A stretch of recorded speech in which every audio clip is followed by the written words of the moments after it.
As the sun dipped below the horizon, casting long shadows across the desolate highway, I couldn't help but shiver. It was supposed to be a simple road trip, a getaway from the humdrum of daily life, but little did I know it would turn into a true horror story. I had convinced my friend Jake to join me on this adventure. We were both in our early 20s, eager to explore the uncharted territories of the American Southwest. With a packed car and the excitement of youth, we set off on a journey that would forever haunt our dreams. Our first day on the road was filled with laughter and anticipation. We sang along to our favorite tunes on the radio, stopping occasionally at roadside diners to savor the taste of freedom. But as the day turned to night, we found ourselves driving deeper into an unfamiliar and eerie landscape. The desert stretched out endlessly on both sides of the highway. The air grew colder, and the stars above seemed to multiply, creating a vast, twinkling tapestry. I couldn't help but feel a sense of unease, a nagging feeling that something was amiss. Jake, however, dismissed it as mere jitters. Hours passed, and the desolation only grew. Not a single car passed us in either direction, and the only signs of life were the occasional tumbleweeds rolling across the road. Our cell phone signal had long vanished, leaving us completely isolated. Panic began to creep in. "We should have turned back hours ago," I muttered, my voice barely above a whisper.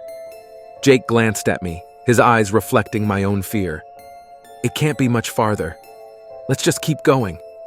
Reluctantly, I pressed on the gas pedal, determined to find civilization or even a single human soul.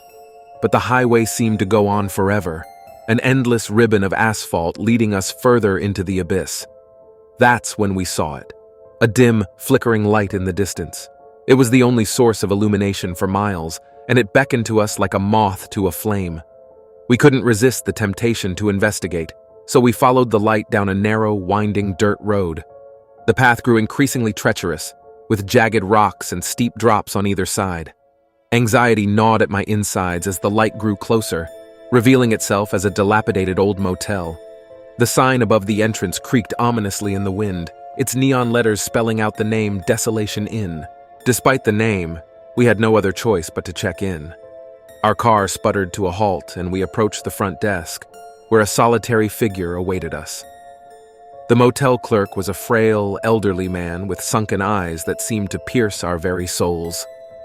"2 rooms," Jake said, his voice trembling. The clerk nodded silently, handing us a pair of rusty keys. As we made our way to our respective rooms, I couldn't help but feel a creeping sense of dread. The hallway was long and dimly lit, with flickering bulbs overhead casting eerie shadows on the walls. My room was as grim as the rest of the place, with threadbare curtains and a musty smell that clung to the air. I locked the door and tried to reassure myself that everything would be okay. But the sound of the wind howling outside and the distant cries of coyotes only added to my unease. Hours passed, and sleep eluded me. The room felt oppressively silent, broken only by the occasional creaks and groans of the old building. I decided to check on Jake, but when I reached his room, I found the door ajar. I pushed it open slowly, my heart pounding in my chest. The sight that greeted me was enough to freeze my blood. Jake lay motionless on the bed, his eyes wide open in terror. His skin was pallid, and his body was covered in a cold sweat. I rushed to his side, shaking him desperately. "Jake, wake up! What happened?" His gaze finally met mine, and his voice trembled as he spoke. They were here, in the room. Shadows, all around me. I couldn't make sense of his words, but I knew we had to leave. I helped Jake to his feet, and we stumbled out of the room and down the hallway.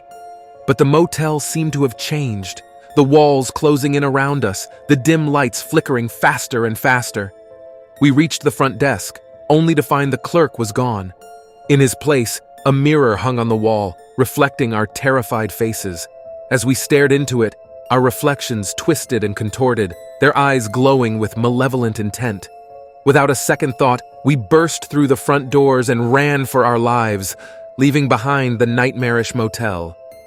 The dirt road seemed longer and more treacherous than ever, but we didn't stop until we reached the highway. Hours passed before we finally saw the lights of a distant town, and we never looked back. To this day, Jake and I can't explain what happened at the Desolation Inn. Was it a nightmare, a hallucination, or something more sinister? All we know is that we'll never forget the true horror that unfolded on that desolate highway, and we'll never venture into the unknown again.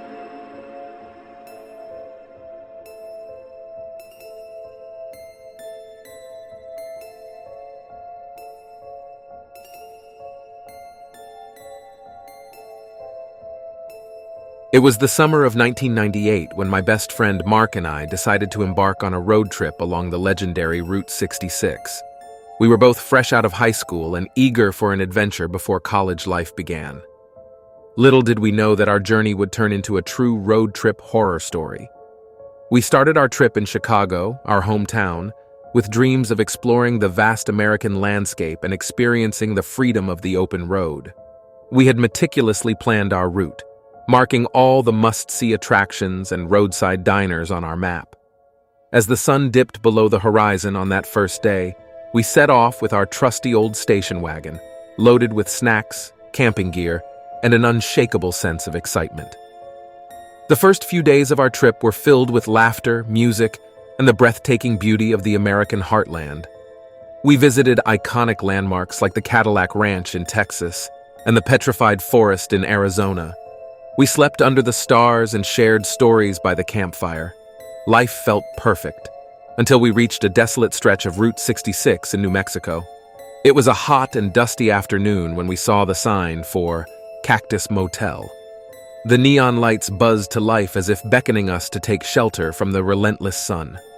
Mark, ever the optimist, convinced me that a night in a rundown motel could add a touch of adventure to our trip. I reluctantly agreed. The Cactus Motel stood like a relic from a bygone era.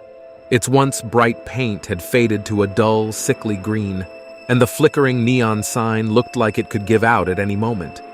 As we parked our car and approached the front desk, we were greeted by an elderly woman who seemed to be frozen in time, her wrinkles etched with stories we could only imagine. "Welcome, young travelers," she rasped, her voice a whisper from the past. "We don't get many visitors here these days." We checked in, and the old woman handed us a rusty key, room number 13. She warned us to stay in our room after dark and not to venture out. Her cryptic advice sent shivers down my spine, but Mark brushed it off as the ramblings of an eccentric innkeeper. Our room was dimly lit, with moth-eaten curtains and a musty smell that clung to the air. It felt like stepping into a time capsule, frozen in the 1950s. We dropped our bags and decided to explore the motel grounds before nightfall. As the sun dipped below the horizon, casting eerie shadows across the barren landscape, we discovered an abandoned swimming pool. Its water was stagnant and covered in algae, a stark contrast to the postcard-perfect images we had in mind. Mark dared me to jump in for a quick swim, but something about the place felt wrong. I couldn't shake the feeling of being watched. We returned to our room, trying to shake off the unsettling encounter at the pool. We ordered some greasy takeout and settled in for the night. But as darkness fell, so did our sense of security. Strange noises echoed through the motel's hallways, whispers, footsteps, and eerie laughter. Mark and I exchanged nervous glances. We were the only guests in the motel, or so we thought. The air grew heavy with an unexplained presence. Our room seemed to warp and shift around us, and I could feel eyes on us from every corner. Mark, brave as ever, grabbed a flashlight and headed outside to investigate the noises, leaving me alone in the room. Minutes turned into hours as I waited in the oppressive silence. Panic gnawed at my insides, and my imagination ran wild with horrifying possibilities. Just when I couldn't take it anymore, Mark returned, his face ashen. "I saw something out there," he stammered. "It was a shadow, like a person, but not quite." I tried to dismiss his fear as a trick of the mind, but the unease in the room was undeniable. We decided to pack our bags and leave, no matter how late it was. As we hurriedly gathered our belongings, the room seemed to close in on us, as if it didn't want us to go. When we finally reached the car, the motel's neon sign flickered erratically, casting an eerie glow over the parking lot. And that's when we saw her. The old innkeeper, standing in the shadows, her eyes gleaming with an otherworldly light. Without a word, we jumped into the car and sped away from the Cactus Motel, leaving behind the haunting presence that had gripped us. We drove through the night, not stopping until we reached the safety of a well-lit, bustling town. To this day, Mark and I rarely speak of that night on Route 66. We never figured out what happened at the Cactus Motel, and we never wanted to.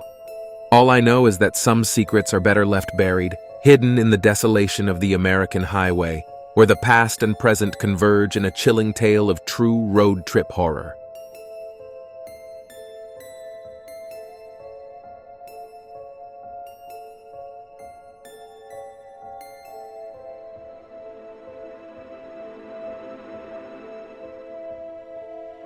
It was the summer of 2018 when my friends and I decided to embark on a road trip through the heart of the Midwest. We were 5 in total: Mike, Sarah, John, Emily, and me, Jason. Our journey took us along the infamous Highway 13, a desolate stretch of road that had earned a reputation for being cursed. Little did we know, we were about to experience a true road trip horror story. The trip began like any other adventure. We packed up Mike's old van with snacks, camping gear, and a playlist of classic rock tunes. The sun was shining brightly as we left the city behind and entered the vast expanse of the Midwest. Fields of corn and soy stretched out as far as the eye could see, and the open road seemed to go on forever. As the day turned into night, we found ourselves on Highway 13, a road that seemed to cut through the heart of nowhere. The pavement was cracked and uneven, and the trees that lined the roadside cast eerie shadows in the moonlight.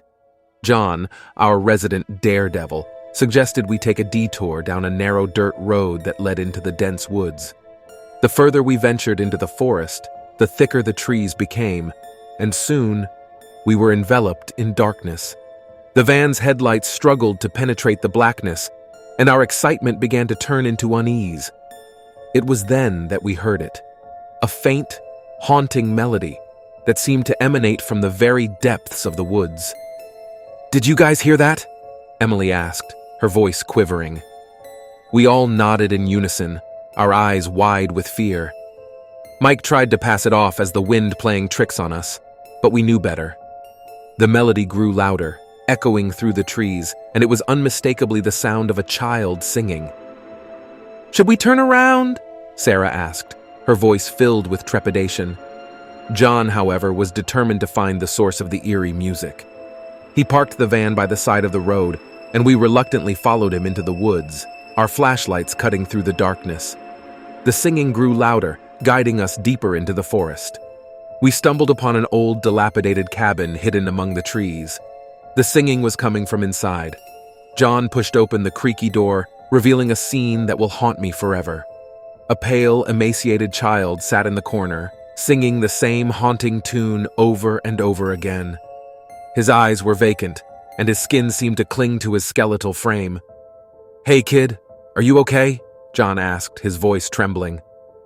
The child ignored him, continuing to sing the eerie song. Emily approached cautiously, trying to comfort the child, but as she got closer, the singing suddenly stopped, and the child's head snapped toward her. His eyes were completely white, devoid of any pupils or irises. We screamed and stumbled back, racing out of the cabin and back to the van. John peeled out of there, leaving the haunted cabin behind us. The singing still echoed in our ears as we sped away. We didn't speak much for the rest of the night, the fear of what we had witnessed still fresh in our minds. We eventually found a motel to spend the night, but none of us could sleep.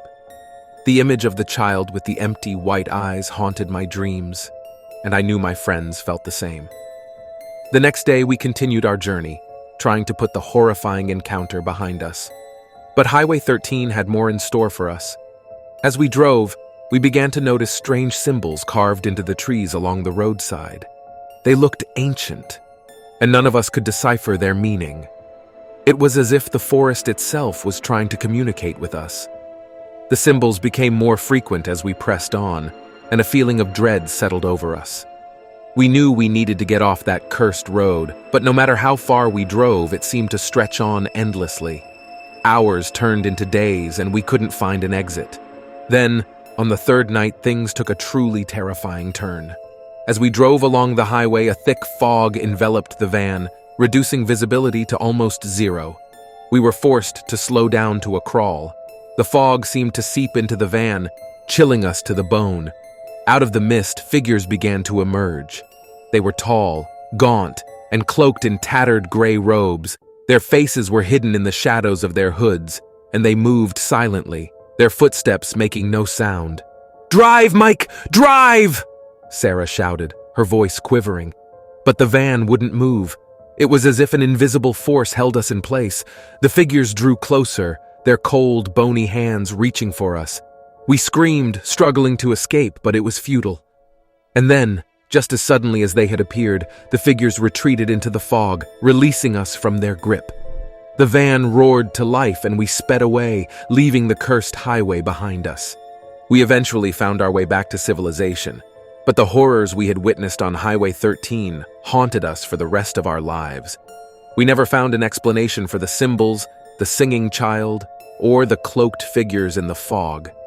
It was a true road trip horror story, one that left us scarred and forever changed. To this day, I can't drive on a desolate highway without feeling a shiver down my spine, wondering if the curse of Highway 13 still lingers, waiting to ensnare the next unsuspecting traveler.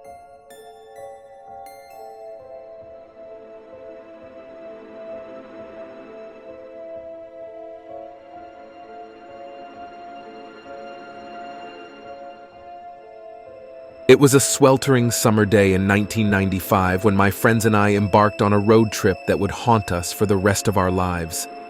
We were just a group of college buddies, eager to escape the monotony of our mundane lives. What we didn't know was that our thirst for adventure would lead us to a true road trip horror story unlike any other. Our journey began like any other road trip, with a dusty old map, a beat-up car, and a trunk full of snacks. My friends, Tom, Sarah, Mark, and I crammed into the car, excitement bubbling within us. We set off, our laughter echoing through the windows as we left the city behind. For the first few hours, everything was perfect. The sun dipped low in the sky, casting long shadows over the winding road ahead. We played music, sang along, and shared stories. It was an idyllic road trip, the kind you see in movies. But as evening descended, our surroundings began to change. The road stretched on endlessly, with no signs of civilization in sight. We passed the same gas station twice, though none of us had any recollection of turning around. Unease crept into our hearts, but we shrugged it off as fatigue and continued driving. The darkness outside seemed impenetrable, and the only source of light was our car's headlights. We decided to pull over at the next available rest stop, eager to regroup and refuel both the car and our spirits. But that rest stop never came. Hours passed, and the road seemed to warp and twist, as if mocking our attempts to escape its clutches. The endless highway stretched into infinity, and our sense of time began to blur. We couldn't remember when we had last seen a road sign or another vehicle. Sarah's voice quivered as she finally broke the silence. "Does anyone else feel like something's not right?" Tom nodded, his knuckles white as he gripped the steering wheel. "Yeah, this doesn't make any sense. We should have hit a town or a gas station by now." Mark stared out into the darkness. "I can't even see stars anymore. It's like we're in a void." Panic welled up inside me, but I tried to keep my composure. "Let's just keep driving. Maybe we'll come across something soon." We pressed on, the car's fuel gauge inexplicably refusing to drop. The highway ahead seemed to stretch on infinitely, and I began to question if we had entered some sort of alternate dimension. The atmosphere inside the car grew tense, the initial excitement of our journey now replaced by a deep sense of dread. As the hours passed, we noticed strange shapes in the distance, flickering in and out of existence like phantoms. Distorted voices whispered in the wind just beyond our comprehension. Shadows danced at the periphery of our vision, and we dared not look directly at them. Eventually, we came upon an eerie sight, a dilapidated motel seemingly plucked from a bygone era. It appeared as a lifeline in the abyss, and despite the unease it evoked, we had no choice but to stop. Our car came to a halt in front of the motel, its neon sign buzzing ominously. We cautiously entered the lobby, greeted by a gaunt, disheveled man behind the front desk. His eyes bore into us, devoid of any warmth. "You've been expected," he muttered, handing us keys to 5 rooms. The motel rooms were decrepit, with peeling wallpaper and creaking floors. We decided to stick together, fearing the unknown that lurked in the shadows outside. As the night wore on, we heard strange noises, whispers, footsteps, and unidentifiable murmurs that seemed to emanate from the very walls. Unable to sleep, we huddled together in one room, clutching our flashlights like lifelines. The hours dragged on, and a palpable sense of dread hung in the air. Just as we began to question the reality of our situation, a knock echoed through the room, freezing us in terror. Tom hesitantly approached the door, and when he opened it, a frigid gust of wind swept in, extinguishing our flashlights. In the darkness, we heard the voice of a child, singing a haunting lullaby. The words were indistinguishable, but the melody sent shivers down our spines. As the child's voice faded into the distance, we struggled to relight our flashlights. When they finally flickered back to life, we realized Tom was gone. Panic gripped us as we searched the room and the motel, but there was no sign of him. We were trapped in a nightmare, where time had lost its meaning, and the rules of reality no longer applied. Days turned into nights, and we continued to hear the whispers and footsteps, each encounter leaving us more terrified than the last. Mark, Sarah, and I stuck together, our bond the only thing keeping us sane in this surreal hell. We clung to the hope that one day we would escape this endless highway, but as the years passed, our youthful faces grew haggard, and our spirits waned. Now, as I sit here, the last survivor of that ill-fated road trip, I can only hope that someone, somewhere, will hear my story. The highway continues to stretch on, an eternity of torment, and the shadows outside grow ever darker. I fear that we have become part of this cursed road, forever lost to the never-ending highway, our souls condemned to wander in eternal darkness.